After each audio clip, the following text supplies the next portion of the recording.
알렉산드로스가 요나탄을 대사제로 임명하다.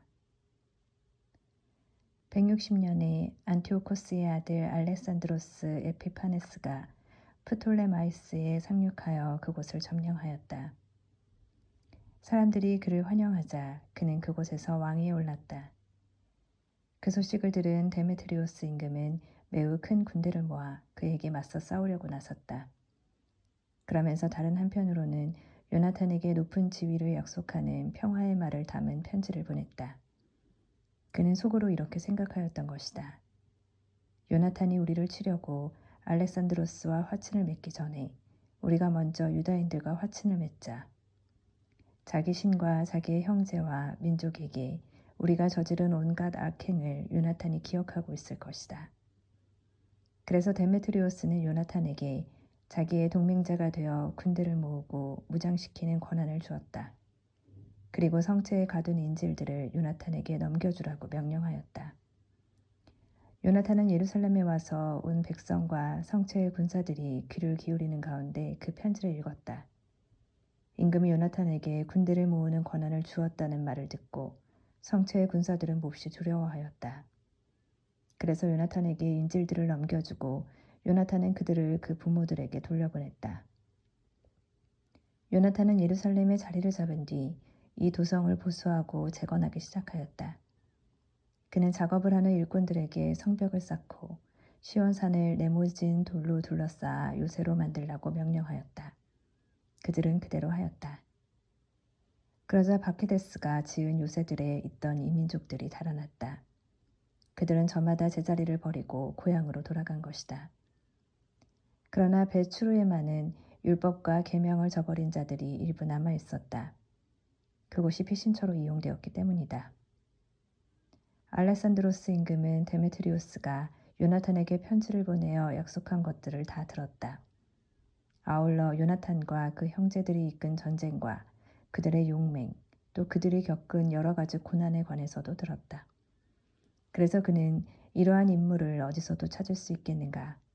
그러니 이제 그를 우리의 벗이며 동맹자로 만들자 하고 말하였다. 임금은 그에게 편지를 써서 이러한 말을 전하였다. 알렉산드로스 임금이 요나탄 형제에게 인사합니다. 우리는 귀하가 대단히 강력한 인물로서 우리의 벗이 될 만한 사람이라는 말을 들었습니다. 그러므로 우리는 오늘 귀하를 귀 민족의 대사제로 임명하고 임금의 벗이라는 칭호를 부여하기로 하였습니다. 우리 편이 되어 우리와 우정을 지켜주시기 바랍니다. 그리고 알렉산드로스는 그에게 자주색 옷과 금관을 보냈다. 이렇게 하여 요나탄은 160년 일곱째 달 초막절에 거룩한 사제 옷을 입었다. 그리고 그는 군대를 모으고 많은 무기를 마련하였다. 데메트리오스 임금이 새로운 제안을 하다. 데메트리오스는 이 이야기를 듣고 속이 상하여 이렇게 말하였다. 알렉산드로스가 자기 기반을 튼튼히 하려고 우리보다 앞서 유다인들과 우호관계를 다졌는데 우리는 대체 무엇을 하고 있었단 말인가? 나도 그들에게 격려의 말로 편지를 써서 높은 지위와 선물을 약속하고 그들의 협조를 받아야 하겠다. 그러고는 이러한 말을 써서 보냈다. 데메트리오스 임금이 유다 민족에게 인사합니다. 여러분이 우리와 맺은 계약을 지키고 우호관계를 유지하여 우리의 원수들 편에 가담하지 않았다는 소식을 듣고 우리는 기뻐하였습니다. 앞으로도 계속 신의를 지켜주십시오. 여러분이 우리에게 보여준 호의에 꼭 보답하겠습니다. 우리는 여러분에게 많은 세금을 면제해주고 선물도 주겠습니다. 이제 나는 여러분에게 자유를 주고 모든 유다인에게 조공과 소금세와 왕관세를 면제해줍니다. 또 나에게 바쳐야 하는 곡식의 3분의 1세와 나무 열매의 2분의 1세를 오늘부터 면제합니다.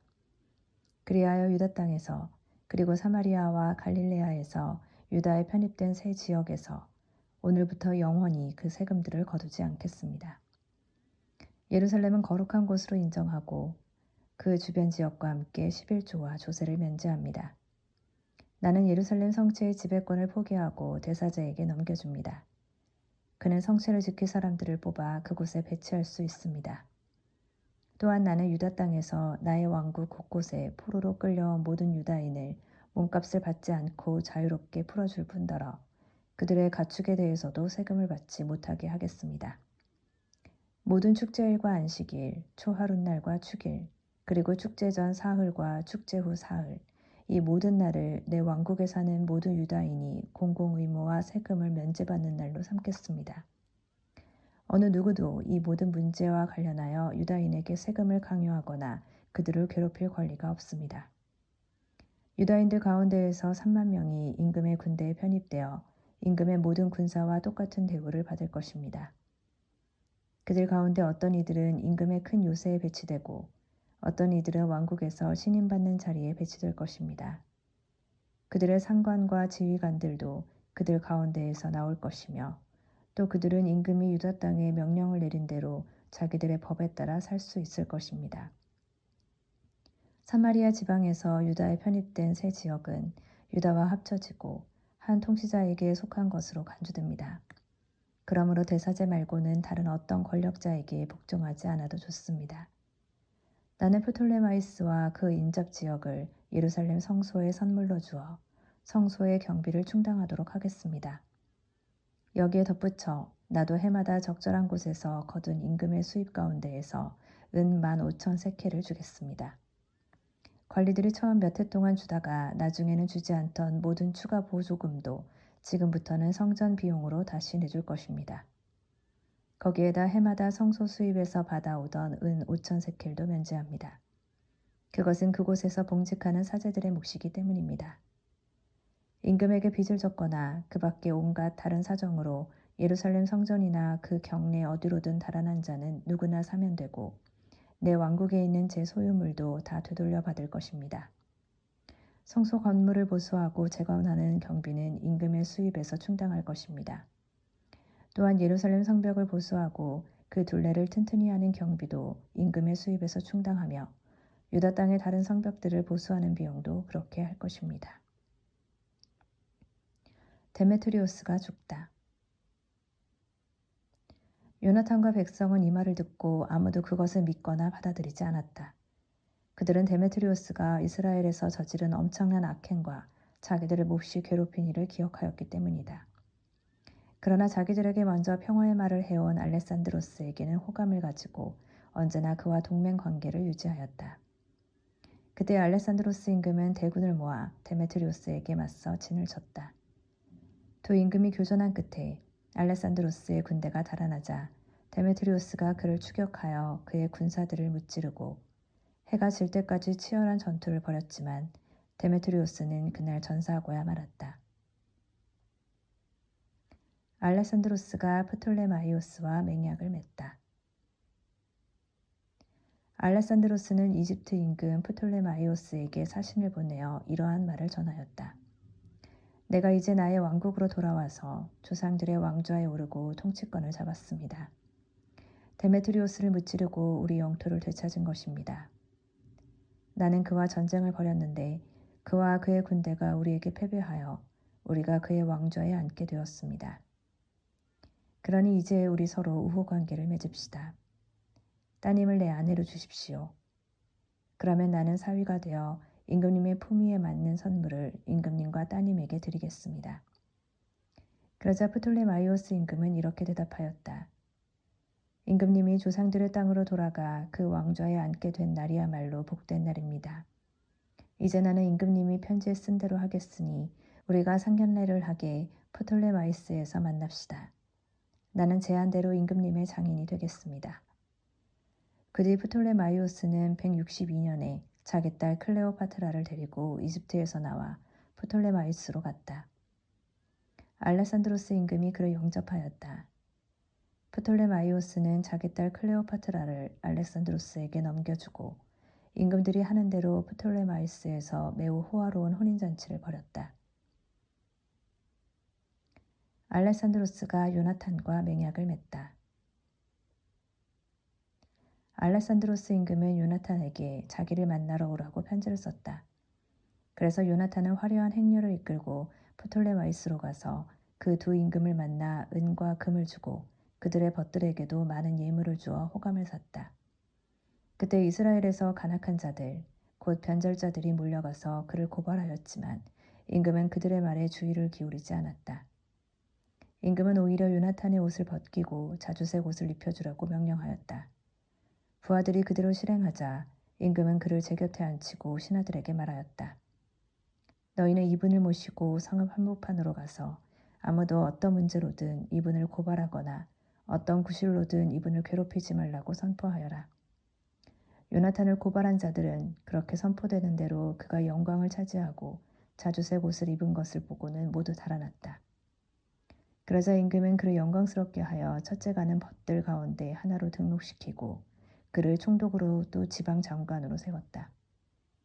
요나탄은 기뻐하며 평화로이 예루살렘으로 돌아왔다. 요나탄이 아폴로니우스와 싸우다. 165년에 데메트리우스의 아들 데메트리우스가 크레타에서 나와 자기 조상들의 땅으로 들어갔다. 알레산드로스 임금은 이 소식을 듣고 몹시 걱정하며 안티오키아로 돌아갔다. 데메트리우스가 아폴로니우스를 코일레 시리아의 총독으로 세웠다. 아폴로니우스는 대군을 모아 얌리아에 진을 치고 대사자 요나탄에게 사람을 보내어 이러한 말을 전하였다. 오로지 그대만 우리에게 저항하고 있소. 그대 때문에 내가 웃음거리가 되고 조롱거리가 되었소. 어찌하여 그대는 그 산속에서 우리에게 위세를 부리는 것이오. 지금이라도 그대의 군대를 믿는다면 우리가 있는 평야로 내려오시오. 거기에서 서로 겨루어 봅시다. 성읍들의 군대는 내 편이오. 내가 누구인지 우리를 돕는 나머지 사람들이 누구인지 물어보시오. 그대의 조상들이 저희 땅에서 2번이나 패주하였기 때문에 그대들도 우리에게 맞설 수 없다고 사람들이 말해줄 것이오. 평야에서는 그대가 이처럼 많은 기병과 군대와 겨룰 수 없소.